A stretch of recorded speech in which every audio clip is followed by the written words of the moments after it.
नमस्कार दोस्तों, मैं विवेक कुमार। आप सभी लोगों का हार्दिक स्वागत है आपके और हमारे चैनल क्राइम की कहानी के नए एपिसोड में। सबसे पहले आपके प्यार के लिए शुक्रिया कि आप मेरे वीडियो को पसंद करते हैं।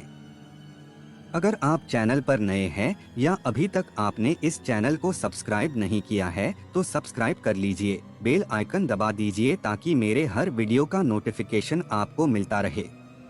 तो चलिए आज की कहानी शुरू करते हैं।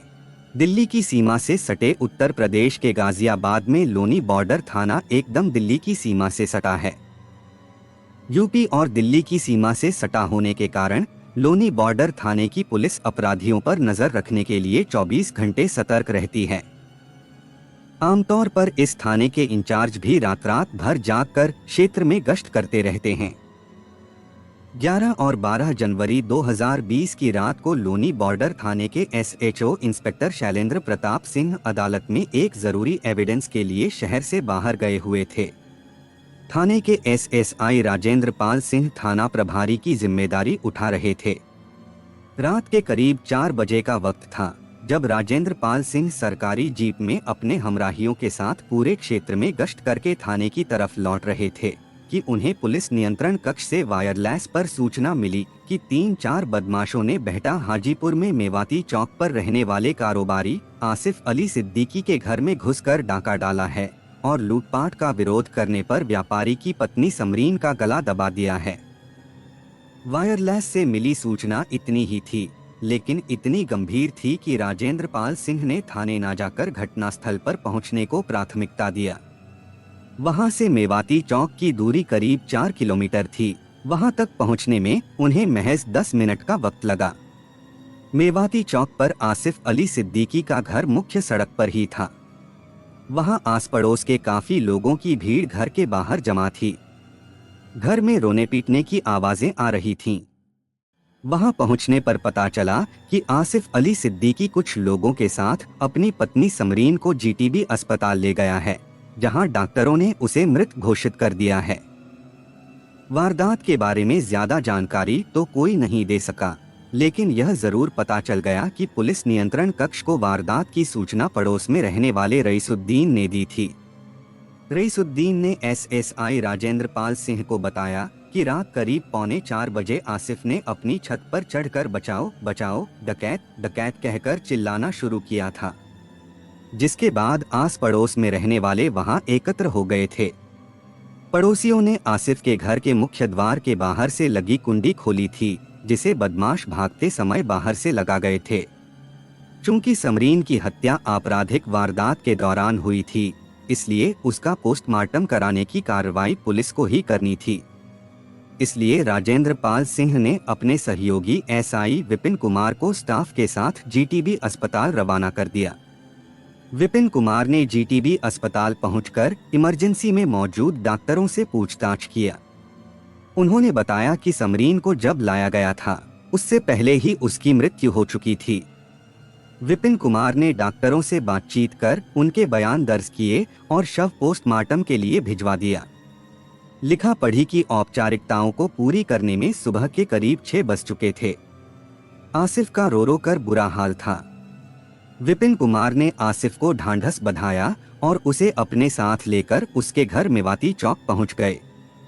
इस दौरान एसएसआई राजेंद्र पाल सिंह ने घटना की सूचना से लोनी के सीओ राजकुमार पांडे, एसपी देहात नीरज जादौन और एसएसपी कलानिधि नैथानी को अवगत करा दिया था। एसएसपी कलानिधि नैथानी ने एक दिन पहले ही गाजियाबाद में एसएसपी का पद संभाला था। उनके आते ही जिले में गंभीर अपराध की ये पहली घटना थी। सूचना मिलते ही पुलिस अधिकारी कुछ ही देर बाद घटनास्थल पर पहुंच गए। सीओ राजकुमार पांडे ने डॉग स्क्वाड की टीम के साथ फिंगरप्रिंट एक्सपर्ट और क्राइम टीम को भी मौके पर बुला लिया था। इन सभी टीमों ने घटनास्थल पर पहुंचकर अपना अपना काम शुरू कर दिया। यह सब कार्रवाई चल ही रही थी कि एसआई विपिन कुमार आसिफ को लेकर उसके घर पहुंच गए। इसके बाद आसिफ से पूछताछ का सिलसिला शुरू हुआ। उसने अपने साथ हुई घटना का ब्यौरा देना शुरू कर दिया। आसिफ ने बताया कि शनिवार रात को वह मकान की पहली मंजिल पर अपनी पत्नी समरीन व 2 बच्चों के साथ सो रहा था। रात करीब 1 बजे कमरे में आहट हुई। वह उठा तो सामने मुंह पर कपड़ा बांधे 2 बदमाश खड़े थे। जब तक वह कुछ समझ पाता, बदमाशों ने उस पर तमंचा तान दिया और शोर मचाने पर गोली मारने की धमकी दिया। इस बीच एक बदमाश ने साथ में सो रहे 1.5 वर्षीय बेटे तैमूर और पत्नी की गर्दन पर छुरा रख दिया। इसके बाद बदमाशों ने उसके और पत्नी के हाथ बांध दिए। बदमाशों ने उनसे मारपीट करते हुए पूछा कि 5 लाख रुपए कहाँ हैं? कैसे रुपए? कौन से रुपए? उसने बदमाशों से पूछा। उसने बदमाशों को बता दिया कि वह छोटा सा कारोबार करता है, उसके घर में इतनी बड़ी रकम कहाँ से आएगी। जब आसिफ ने रुपए ना होने की बात कही तो एक बदमाश ने धमकी दी कि तुम्हारी गर्दन काट देंगे। यह सुनकर उसकी पत्नी समरीन की चीख निकल गई। इससे घबराए एक बदमाश ने रजाई से समरीन का मुंह दबा दिया। इसके बाद एक बदमाश ने अलमारियों की चाबी लेकर अंदर रखे 1,30,000 रुपए कैश व करीब 70,000 रुपए के गहने निकाल लिए। आसिफ ने यह भी बताया कि ये गहने उसने अपनी साली की शादी में देने के लिए बनवाए थे, जिसकी मार्च में शादी है। आसिफ ने बताया कि इस बीच एक बदमाश बाहर गया और जीने पर खड़े अपने साथी से बात करने लगा। जीने पर खड़ा बदमाश अंदर नहीं आना चाह रहा था। घर से बाहर गए बदमाश ने उससे कहा कि 5 लाख रुपए नहीं मिल रहे। इस पर बाहर खड़े बदमाश ने कहा कि 5 लाख रुपए घर में ही हैं, ऊपर वाले कमरे में जाकर देखो। आसिफ ने बताया कि गहने व कैश निकालने के बाद एक बदमाश आसिफ को गन पॉइंट पर मकान की तीसरी मंजिल पर ले गया, जबकि दूसरा बदमाश समरीन का मुंह रजाई से दबाए वहीं खड़ा रहा। तीसरी मंजिल पर उनका साला जुनैद, बेटी उजमा और बेटा आतिफ सो रहे थे। वहां पहुंचकर बदमाशों ने जुनैद को उठाया और उसके हाथ पैर बांध दिए। उन्होंने जुनैद से 5 लाख रुपए के बारे में पूछा और मारपीट किया। इस बीच पहली मंजिल पर समरीन का मुंह दबाने वाला बदमाश उसके 1.5 साल के बेटे तैमूर को ऊपर लेकर आया और उसकी गर्दन पर छुरा रखकर 5 लाख रुपए मांगे। आसिफ का कहना था कि यह देख वह रोते हुए बदमाशों के पैरों में गिर पड़ा और उसे छोड़ने के लिए आग्रह किया।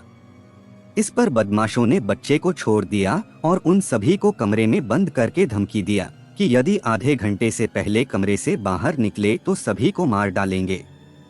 इसके बाद वे फरार हो गए। जाने से पहले वे घर के मुख्य द्वार की कुंडी भी बाहर से लगा गए। आसिफ के साले का कहना था कि डर की वजह से वे लोग 20 मिनट तक चुप रहे। इसके बाद आसिफ ने किसी तरह हाथ की रस्सी खोली और खिड़की के पास जाकर पड़ोसी राशिद को आवाज लगाई। पड़ोसियों ने पहले मुख्य द्वार की कुंडी खोली, फिर मकान के भीतर आकर कमरे को बाहर से खोला। वह वहां से पहली मंजिल पर पत्नी को देखने गया तो वह बेहोश मिली। पड़ोसियों की मदद से वह पत्नी को अस्पताल ले गया, जहां डॉक्टरों ने उसे मृत घोषित कर दिया। आसिफ के मुंह से पूरी वारदात की कहानी सुनने के बाद एसएसपी ने एसपी देहात को इस वारदात का जल्द से जल्द खुलासा करने की हिदायत दिया, जिसके बाद सीओ राजकुमार पांडे के निर्देश पर लोनी बॉर्डर थाने में 12 जनवरी की सुबह धारा 452, 394, 302, 34, 120 बी के तहत मुकदमा पंजीकृत करा लिया गया। इस केस की जांच का काम एसएसआई राजेंद्र पाल सिंह को सौंपा गया।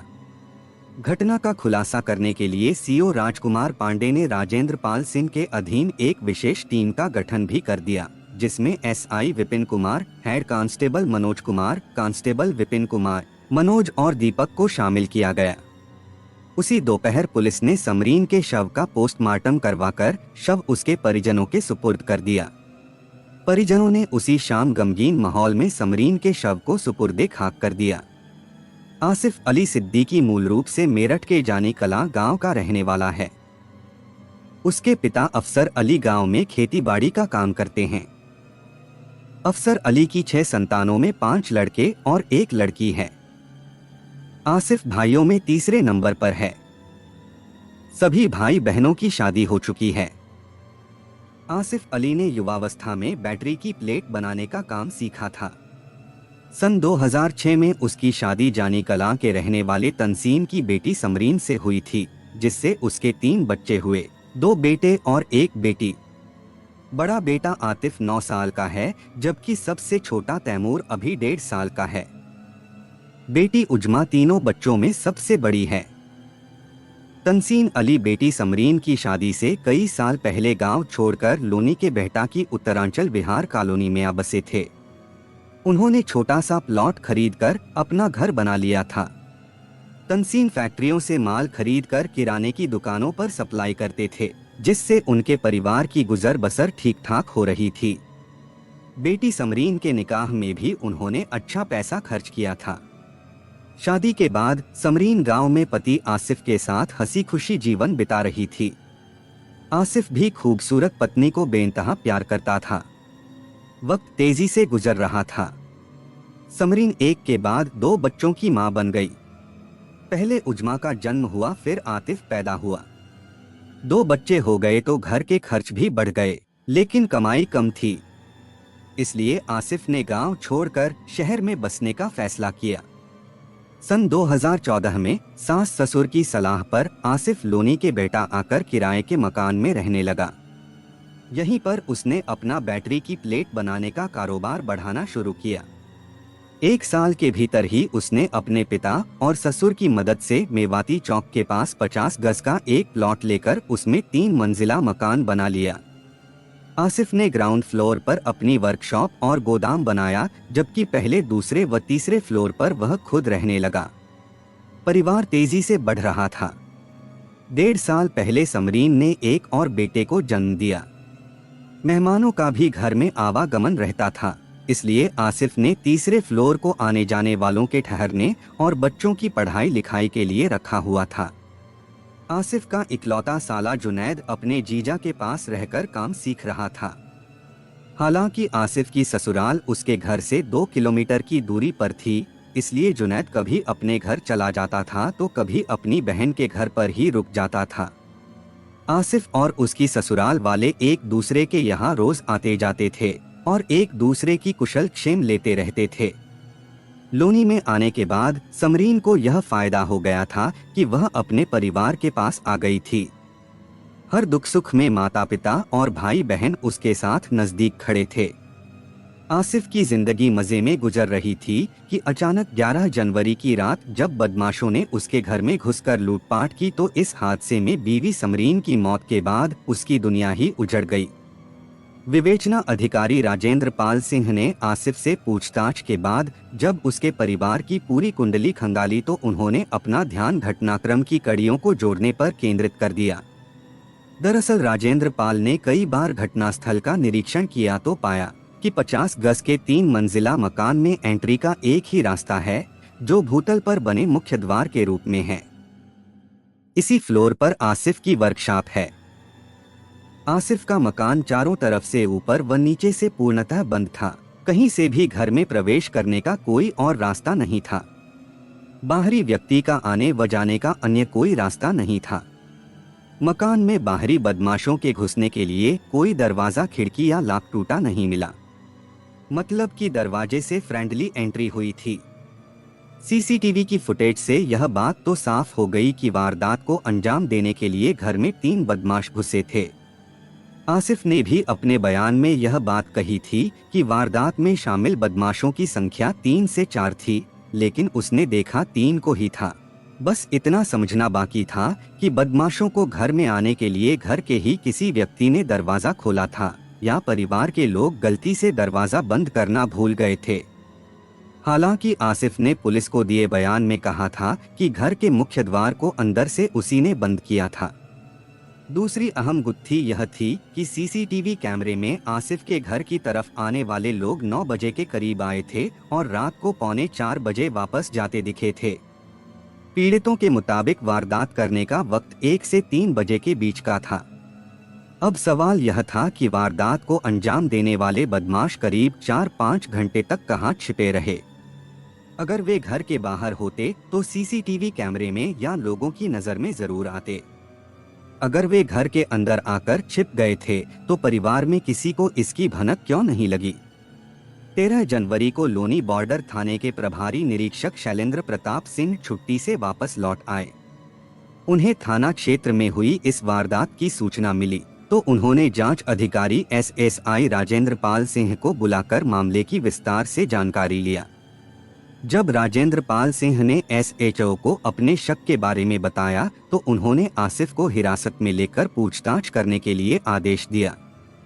अपने सीनियर अधिकारी की हरी झंडी मिलते ही राजेंद्र पाल सिंह ने पूछताछ के बहाने आसिफ को थाने बुला लिया। इस दौरान उन्हें मुखबिरों की मदद से एक बात पता चल चुकी थी कि आसिफ रंगीन मिजाज है। अपनी पत्नी से उसका अक्सर झगड़ा होता था। दोनों के बीच विवाद का कारण कोई महिला थी। हालांकि जांच अधिकारी ने समरीन के पिता तनसीन को बुलाकर इस जानकारी की पुष्टि करनी चाहिए, लेकिन वे कोई ठोस जानकारी नहीं दे सके। उन्होंने इतना जरूर बताया था कि आसिफ और समरीन में पिछले कुछ महीनों से अक्सर झगड़ा और मारपीट होती थी, लेकिन वे बेटी के घर में ज्यादा दखल देना नहीं चाहते थे क्योंकि यह तो घर घर में होता है। उन्होंने कॉलोनी में 3 मकान छोड़कर एक घर के बाहर लगे सीसीटीवी कैमरे की उस रात की फुटेज निकलवा ली थी, जिससे पता चला कि 11 जनवरी की रात 9 बजे 3 लोग आसिफ के मकान तक गए थे। वही लोग 12 जनवरी की सुबह करीब 3:35 पर मकान से निकलकर गली से बाहर जाते हुए दिखे। पुलिस ने आस पड़ोस में रहने वाले लोगों से पूछा कि क्या उस रात किसी के घर कोई मेहमान तो नहीं आए थे। पता चला कि आस पड़ोस के किसी भी मकान में उस रात कोई अतिथि नहीं आया था। चूंकि आसिफ का मकान गली के अंतिम सिरे पर था और गली आगे से बंद भी थी, इसीलिए जांच अधिकारी को शक हुआ कि कहीं ऐसा तो नहीं कि इस परिवार का ही कोई सदस्य बदमाशों से मिला हुआ हो और उसने ही बदमाशों के लिए दरवाजे खोले हों। आस पड़ोस के लोगों ने पूछताछ में इस बात की पुष्टि जरूर कर दी थी कि उन्होंने उस रात करीब 9 बजे गली में 3 अनजान लोगों को जाते देखा था, लेकिन वे लोग किसके यहाँ जा रहे हैं इस पर किसी ने ध्यान नहीं दिया था। कुछ लोगों ने 8:30 बजे के करीब आसिफ को अपने घर के मुख्य द्वार के बरामदे में बैठकर काम करते हुए देखा था। ये सारी बातें इस बात की तरफ इशारा कर रही थीं कि हो ना हो घर का कोई सदस्य बदमाशों से मिला हुआ हो सकता है। चूंकि आसिफ की पत्नी समरीन की हत्या हो चुकी थी, इसलिए उस पर शक करने का कोई औचित्य नहीं था। अब 2 ही पुरुष सदस्य थे जिन पर शक किया जा सकता था। एक था आसिफ का साला जुनैद और दूसरा खुद आसिफ। चूंकि जुनैद अभी 15 साल का किशोर था और दीन दुनिया से वाकिफ नहीं था, इसलिए जांच अधिकारी राजेंद्र पाल सिंह की नजरें आसिफ पर आकर ठहर गईं। उन्होंने आसिफ को पूछताछ के बहाने थाने बुलवा लिया। आसिफ से गहनता से पूछताछ शुरू हो गई। जांच अधिकारी राजेंद्र पाल सिंह ने पहले तो उससे इधर उधर की पूछताछ शुरू किया, लेकिन फिर उन्होंने आसिफ से सीधा सपाट सवाल किया, देखो आसिफ, हमें सब पता चल गया है कि तुमने अपनी बीवी को खुद मरवाया है। अब सीधे तरीके से यह बता दो कि वो लड़की कौन है जिसके लिए तुमने अपनी पत्नी की हत्या करवाई। हमें यह भी पता है कि बदमाशों को तुमने ही बुलाया था। राजेंद्र पाल सिंह ने तीर तो अंधेरे में मारा था, लेकिन लगा एकदम निशाने पर। इस तरह के सवाल की आसिफ को उम्मीद नहीं थी, वह घबरा गया। जांच अधिकारी ने उसे और ज्यादा डरा दिया। देखो, अगर सच बता दोगे तो हम तुम्हें बचा भी सकते हैं, लेकिन सच नहीं बताया तो। आसिफ की घबराहट चरम पर पहुंच गई। अप्रत्याशित रूप से वह जांच अधिकारी सिंह के पैरों में गिर गया। सर, मुझसे बहुत बड़ी गलती हो गई। मैं अपनी साली से शादी करना चाहता था, इसलिए पत्नी को मरवा दिया। मुझे माफ कर दीजिए सर, सारी जिंदगी आपकी गुलामी करूंगा। किसी तरह बचा लीजिए। एसएचओ शैलेंद्र प्रताप सिंह को उम्मीद नहीं थी कि पुलिस द्वारा तुक्के में कही गई बात का ऐसा असर होगा कि आसिफ इतनी जल्दी गुनाह कबूल कर लेगा। उसने एक बार अपना गुनाह कबूला तो फिर पुलिस को पूरे हत्याकांड की गुत्थी सुलझाने में ज्यादा मेहनत नहीं करनी पड़ी। थोड़ी सी हिचकिचाहट और टालमटोल के बाद आसिफ ने बताया कि लगभग 3 साल से उसका अपनी साली के साथ अफेयर चल रहा था। एक बार उसकी पत्नी बीमार हो गई थी, उसे अस्पताल में भर्ती करना पड़ा था। समरीन की मां शमशीदा अस्पताल में बेटी की तीमारदारी के लिए रुक गई थीं, जबकि छोटी बेटी फातिमा को उन्होंने बच्चों की देखभाल के लिए आसिफ के घर भेज दिया था। वैसे तो तनसीन की तीनों ही बेटियां सुंदर थीं, लेकिन जवानी की दहलीज पर खड़ी सबसे छोटी बेटी फातिमा बला की खूबसूरत थी। उसे देखकर आसिफ सोचता था कि अगर उसकी शादी फातिमा से हुई होती तो कितना अच्छा होता। फातिमा को वह प्यार भरी नजरों से देखता था, लेकिन जब अपनी बहन की बीमारी और उसके अस्पताल में होने के कारण फातिमा को जीजा के घर आकर रहना पड़ा तो मानो आसिफ की हसरतों को बल मिल गया। ना जाने कैसे एक दिन फातिमा जब वॉशरूम में नहा रही थी तो जल्दबाजी में आसिफ बाथरूम में घुस गया। उस दिन पहली बार आसिफ ने अपनी हसीन साली का बदन देखा तो उस पर मदहोशी छा गई। रिश्ते की मर्यादा भूलकर उसने फातिमा को वहीं पर अपनी बाहों में भर लिया। फातिमा जीजा की बाहों में कसमसाई, विरोध किया, लेकिन आसिफ पर हवस का भूत सवार था। थोड़ा विरोध करने के बाद फातिमा भी जीजा की बाहों में समा गई। फातिमा के शरीर को पहली बार किसी मर्द के स्पर्श का एहसास मिला था। वह पहली बार हुआ एक हादसा था, लेकिन इसके बाद फातिमा और आसिफ के बीच इस नाजायज रिश्ते की कहानी हर रोज लिखी जाने लगी। चंद रोज बाद समरीन अस्पताल से ठीक होकर वापस घर आ गई। कुछ दिन तीमारदारी के बहाने फातिमा बहन के घर पर ही रही थी। आसिफ को जब भी मौका मिलता वह उसे अपनी बाहों में लेकर अपनी भूख मिटा लेता था। फातिमा को भी अब जीजा आसिफ का इस तरह उसके शरीर के साथ खेलना अच्छा लगने लगा था। कुछ दिन बाद फातिमा वापस घर चली गई। हालांकि घर इतनी दूर भी नहीं था कि आना जाना ना हो सके। इस घटना के बाद फातिमा अक्सर किसी बहाने से बहन के घर आने जाने लगी। इसी बीच 1.5 साल बाद समरीन गर्भवती हुई तो फातिमा एक बार फिर बहन की तीमारदारी के लिए महीने भर उसके घर आकर रही। इस दौरान फिर से दोनों के बीच नाजायज रिश्तों का अध्याय लिखा जाने लगा। समरीन ने छोटे बेटे तैमूर को जन्म दिया, लेकिन तब तक आसिफ और फातिमा के बीच नाजायज रिश्ते की भनक ना तो समरीन को लगी थी ना ही फातिमा के परिवार वालों को थी। लेकिन फातिमा के शरीर की गंध पाने के बाद आसिफ को अपनी पत्नी समरीन से लगाव कम होने लगा था। अचानक आसिफ के मन में फातिमा को अपना बनाने की लालसा तेज होने लगी। उसने सोचा कि अगर समरीन मर जाए तो वह अपने बच्चों की देखभाल के लिए ससुराल वालों को मौसी को उनकी मां बनाने के लिए तैयार कर सकता है। लेकिन सवाल था कि हट्टी कट्टी और जवान समरीन मरेगी कैसे।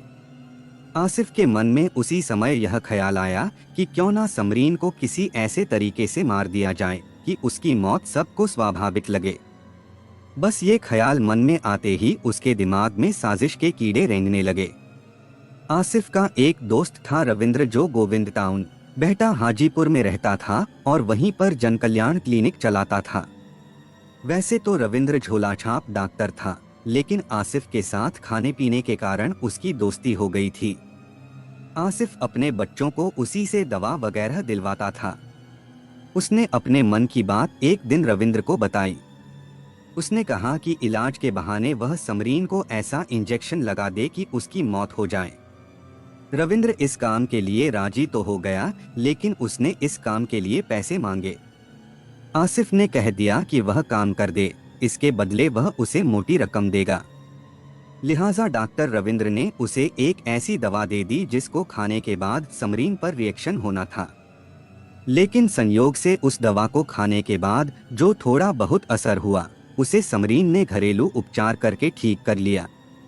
पहली साजिश फेल हो गई तो डॉक्टर रविंद्र ने कहा, चलो तुम्हें एक और डॉक्टर संदीप से मिलाता हूँ जो लूनी में श्री साईं क्लिनिक चलाते हैं।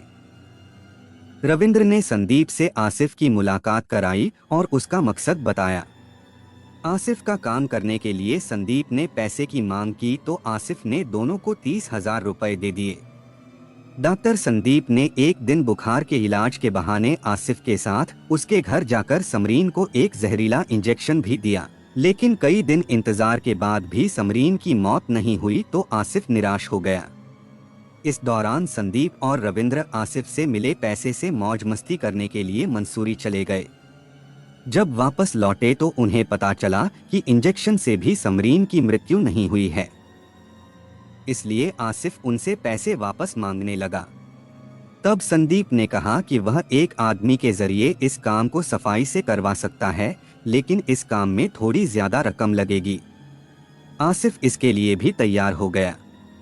लेकिन इस दौरान आसिफ की साली फातिमा का उसके घर आना जाना कुछ ज्यादा ही बढ़ गया। समरीन ने देखा कि फातिमा उसे छोड़कर अपने जीजा के आसपास कुछ ज्यादा मंडराती है तो उसे शक हुआ। उसने दोनों के ऊपर निगाहें रखनी शुरू कर दिया। शक यकीन में तब बदल गया जब एक दिन फातिमा चाय देने के बहाने नीचे वर्कशॉप में आसिफ के पास पहुंची और आसिफ ने लपककर उसे अपनी बाहों में भर लिया। संयोग से शक की पुष्टि के लिए समरीन पीछे से आ गई और सब कुछ अपनी आंखों से देख लिया। उस दिन खूब हंगामा हुआ। उस दिन समरीन ने छोटी बहन को खूब डांटा और आसिफ से उसकी जमकर लड़ाई हुई।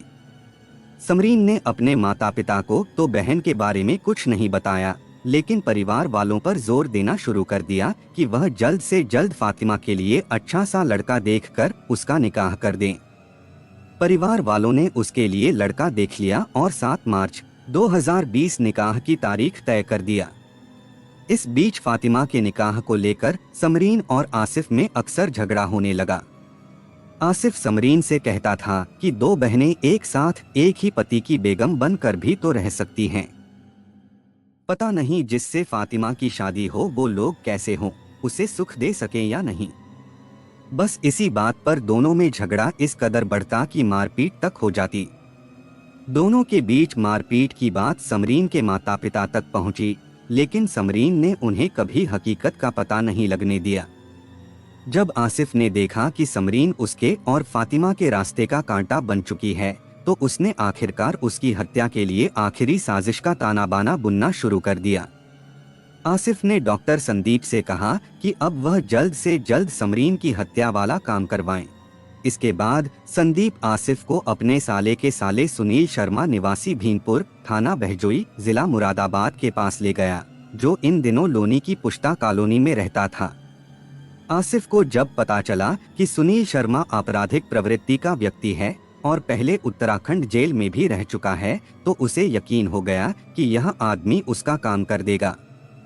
आसिफ ने सुनील से 2 लाख रुपए में समरीन की हत्या का सौदा पक्का कर लिया, जिसमें से लगभग 90,000 रुपए आसिफ ने सुनील को 2-3 बार में दे दिए। लेकिन जैसे जैसे फातिमा की शादी नजदीक आ रही थी, वैसे वैसे आसिफ को समरीन की हत्या की जल्दी होने लगी थी। 9 जनवरी 2020 को आसिफ ने सुनील से बेहटा हाजीपुर में उत्तरांचल सोसाइटी के पास मुलाकात की और बताया कि 11-12 जनवरी की रात को उसे यह काम पूरा करना है। उसने सुनील को पूरा प्लान भी समझा दिया। इस काम में सुनील ने अपने 2 अपराधी दोस्तों को भी शामिल कर लिया था।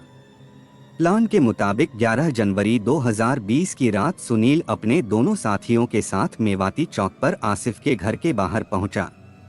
योजना के मुताबिक आसिफ दरवाजा खोलकर काम कर रहा था। उसने नीचे वाले कमरे में सुनील व उसके दोनों साथियों को बैठा दिया और खुद सोने के लिए ऊपर चला गया। आधे घंटे में खाना खाने के बाद उसने अपने साले और बेटे, जो मोबाइल पर गेम खेल रहे थे, से मोबाइल लेकर बंद कर दिए और जल्दी से सोने को कहा ताकि सुबह जल्दी उठा जा सके। उसने जीने की तरफ आने वाले गेट की कुंडी नहीं लगाई थी ताकि सुनील व उसके साथी आसानी से दरवाजा खोलकर ऊपर आ सकें। प्लान के मुताबिक रात 1 से 3 बजे के बीच में सुनील अपने दोनों साथियों के साथ उस कमरे में आया जहां आसिफ व उसकी बीवी सो रहे थे। आसिफ ने उन तीनों के साथ मिलकर पहले अपनी पत्नी समरीन की गला घोंटकर हत्या करवा दिया, फिर अपने हाथ पैर बंधवाकर ऊपरी मंजिल पर ले जाने के लिए कहा ताकि ऊपर सो रहे साले व लड़के को लगे कि वास्तव में बदमाशों द्वारा इस घटना को अंजाम दिया गया है। हत्या हो जाने के बाद आसिफ ने बदमाशों से कहा कि 23,000 रुपए और लगभग 70 से 75,000 रुपए का हार अलमारी में रखा है, जिसे तुम अपने शेष 1 लाख रुपए के रूप में ले लो। वारदात के दौरान उसने अपने हाथ थोड़ा ढीले बंधवाए ताकि उनके जाने के कुछ देर बाद वह हाथ खोलकर शोर मचा सके। किसी को शक ना हो इसलिए उसने ही बदमाशों को ऊपर के कमरे में सबको बंद करके कुंडी बाहर से बंद करने और जाते समय मकान के मुख्य द्वार को बाहर से बंद करने का आइडिया दिया था। आसिफ से पूछताछ के बाद पुलिस ने उसी शाम झोलाछाप डॉक्टर रविंद्र और संदीप को भी समरीन की हत्या की साजिश रचने के आरोप में गिरफ्तार कर लिया। आसिफ ने जो प्लान तैयार किया था उसमें उसने एक गलती कर दी थी। उसे ये ध्यान ही नहीं रहा कि जब पूरे घर में घुसने का कोई दूसरा रास्ता नहीं है तो बिना जबरदस्ती किए बदमाश घर के अंदर दाखिल कैसे हो गए। इस बात का वह क्या जवाब देगा। बस यहीं से पुलिस को उस पर शक होना शुरू हो गया। गिरफ्तार किए गए मुख्य आरोपी आसिफ और उसके दोनों सहयोगियों रविंद्र और संदीप को आवश्यक पूछताछ के बाद जांच अधिकारी राजेंद्र पाल सिंह ने अदालत में पेश करके जेल भेज दिया। बाकी 3 फरार आरोपियों में से सुनील शर्मा को पुलिस ने 17 जनवरी 2020 को लोनी क्षेत्र से गिरफ्तार कर लिया। पूछताछ में सुनील ने भी अपना गुनाह कबूल कर लिया। उसके दोनों साथियों की गिरफ्तारी के लिए पुलिस टीमें लगातार छापेमारी कर रही थी। मात्र 72 घंटे में ब्लाइंड मर्डर व डकैती केस को सुलझाने के लिए एसएसपी गाजियाबाद कलानिधि नैथानी ने विवेचक और लोनी बॉर्डर थाने की पुलिस टीम को 20,000 रुपए का इनाम देने की घोषणा किया। कहानी पुलिस जांच व अभियुक्तों से हुई पूछताछ पर आधारित है।